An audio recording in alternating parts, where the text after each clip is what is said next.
A Psychical Prank by John Kendrick Bangs. Read by John Taylor, Southeast Missouri, September 2006. Willis had met Miss Hollister but once, and that, for a certain purpose, was sufficient.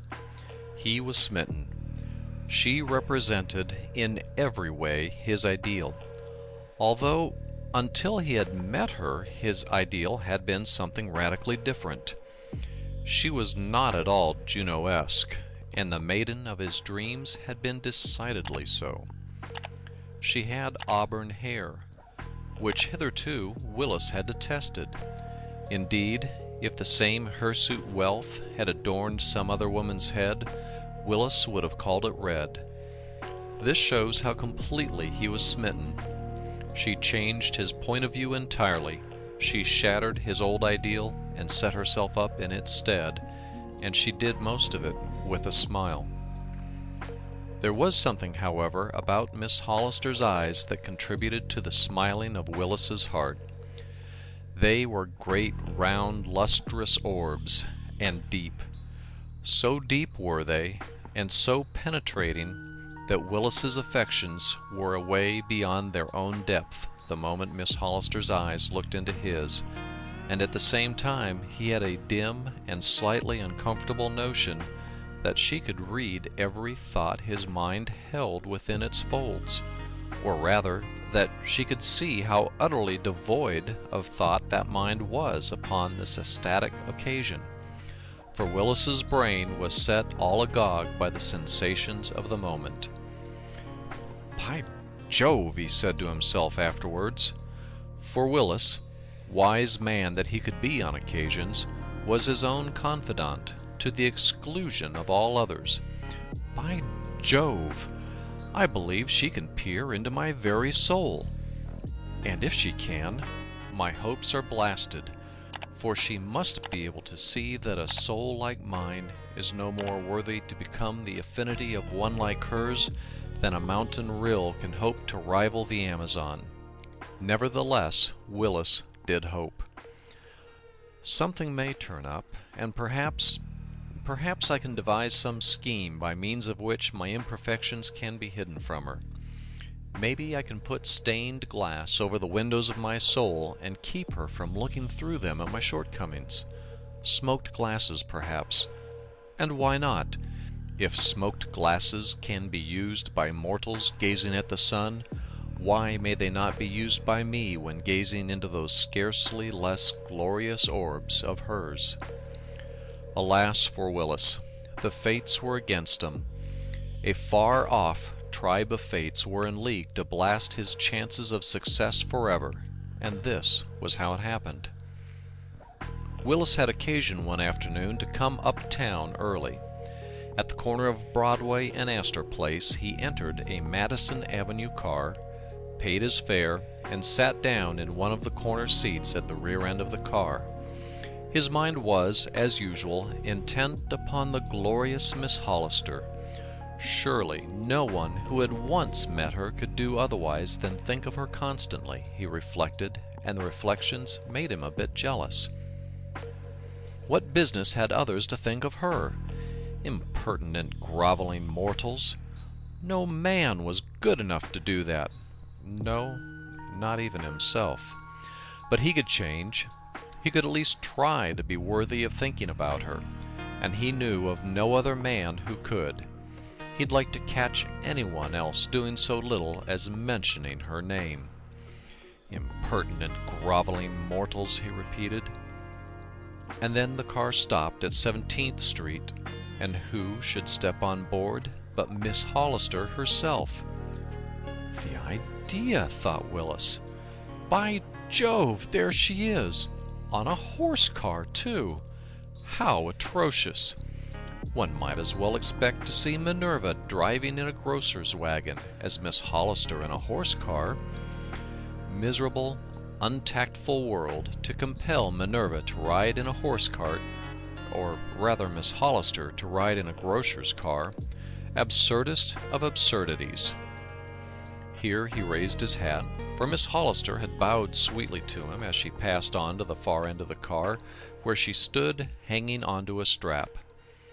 "I wonder why she doesn't sit down," thought Willis. For as he looked about the car, he observed that with the exception of the one he occupied, all the seats were vacant. In fact, the only persons on board were Miss Hollister, the driver, the conductor, and himself.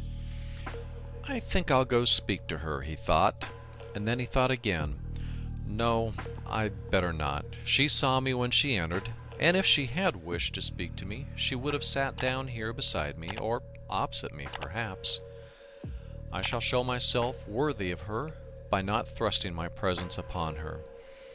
But I wonder why she stands. She looks tired enough." Here Miss Hollister indulged in a very singular performance.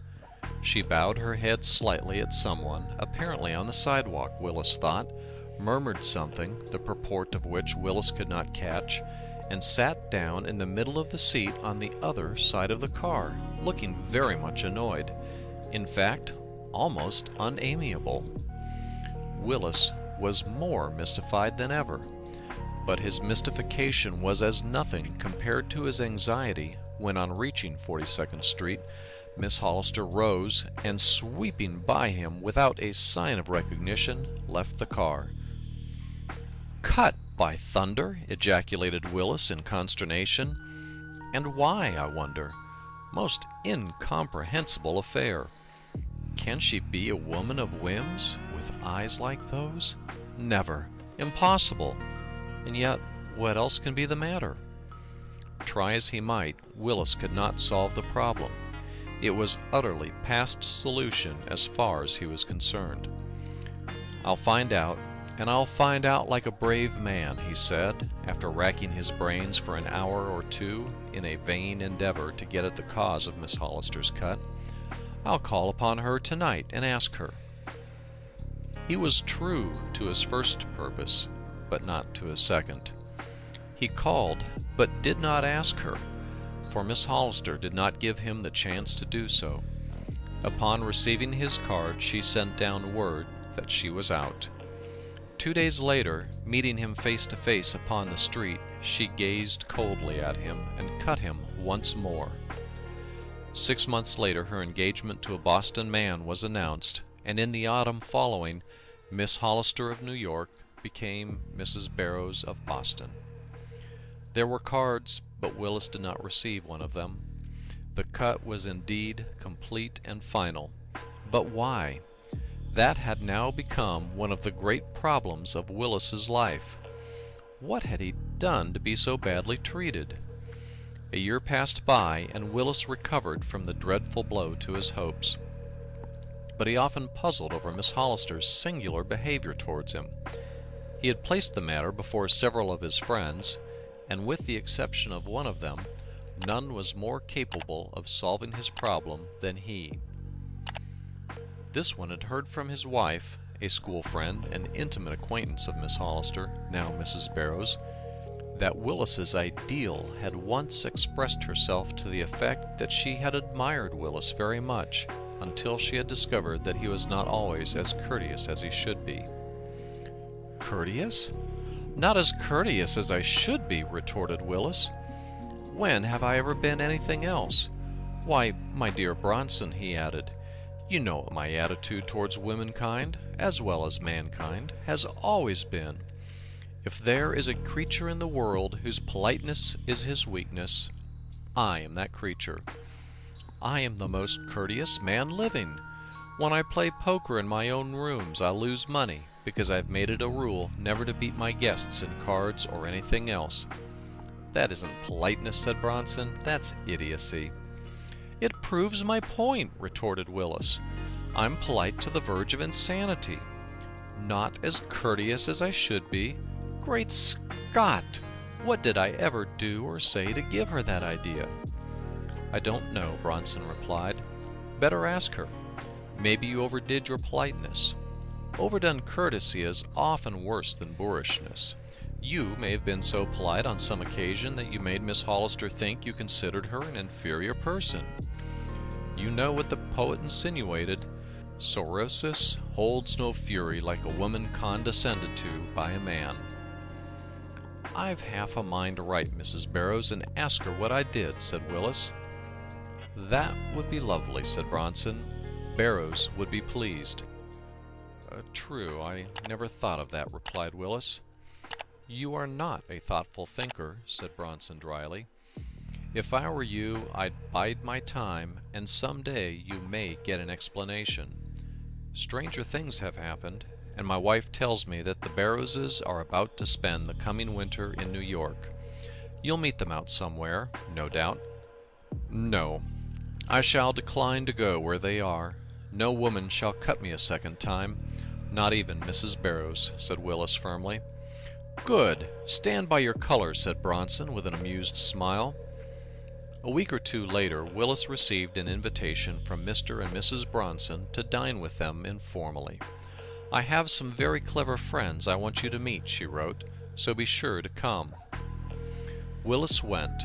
The clever friends were Mr. and Mrs. Barrows, and to the surprise of Willis, he was received most effusively by the quondam Miss Hollister.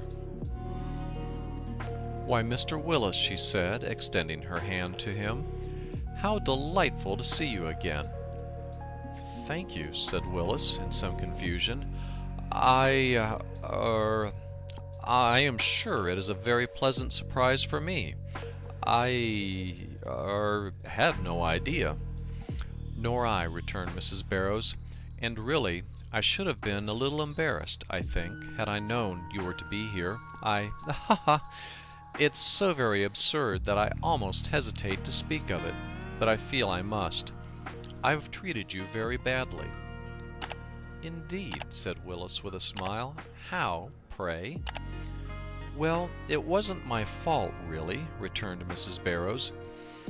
But do you remember, a little over a year ago, my riding uptown on a horse car, a Madison Avenue car, with you? Said Willis, with an affectation of reflection. Let me see. Yes, I think I do. We were the only ones on board, I believe, and, here Mrs. Barrows laughed outright. You thought we were the only ones on board, but we weren't. The car was crowded, she said. Then I don't remember it, said Willis. The only time I ever rode on a horse car with you, to my knowledge, was— I know. This was the occasion, interrupted Mrs. Barrows. You sat in a corner at the rear end of the car when I entered, and I was very much put out with you because it remained for a stranger whom I had often seen, and to whom I had, for reasons unknown even to myself, taken a deep aversion, to offer me his seat, and what is more, compel me to take it. I don't understand, said Willis. We were alone on the car. To your eyes we were, although at the time I did not know it. To my eyes, when I boarded it, the car was occupied by enough people to fill all the seats. You returned my bow as I entered, but did not offer me your seat. The stranger did, and while I tried to decline it, I was unable to do so. He was a man of about my own age, and he had a most remarkable pair of eyes. There was no resisting them. His offer was a command, and as I rode along and thought of your sitting motionless at the end of the car, compelling me to stand, and being indirectly responsible for my acceptance of courtesies from a total and disagreeable stranger, I became so very indignant with you that I passed you without recognition as soon as I could summon up courage to leave. I could not understand why you, who had seemed to me the soul of politeness, should upon this occasion have failed to do, not what I should exact from any man, but what I had reason to expect of you. But Mrs. Barrows, remonstrated Willis, why should I give up a seat to a lady when there were 20 other seats unoccupied on the same car? There is no reason in the world why you should, replied Mrs. Barrows, but it was not until last winter that I discovered the trick that had been put upon us.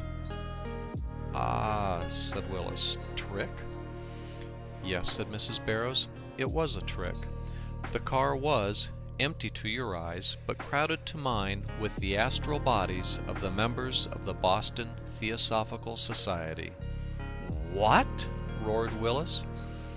"It is just as I have said," replied Mrs. Barrows with a silvery laugh. "They are all great friends of my husband's, and one night last winter he dined them at our house, and who do you suppose walked in first?"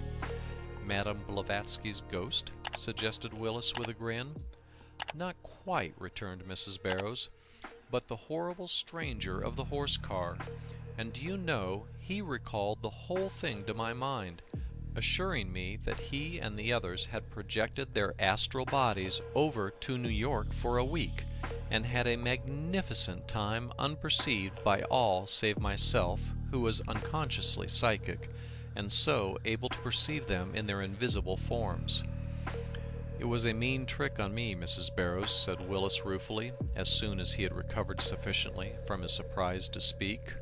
"Oh no," she replied, with a repetition of her charming laugh, which re-aroused in Willis's breast all the regrets of a lost cause. "They didn't intend it especially for you anyhow." "Well," said Willis, "I think they did. They were friends of your husband's, and they wanted to ruin me." "Ruin you? And why should the friends of Mr. Barrows have wished to do that?" asked Mrs. Barrows in astonishment. "Because," began Willis slowly and softly, "because they probably knew that from the moment I met you, But that is a story with a disagreeable climax, Mrs. Barrows, so I shall not tell it. How do you like Boston?" The End of a Psychical Prank by John Kendrick Bangs. Read by John Taylor, Southeast Missouri, September 2006.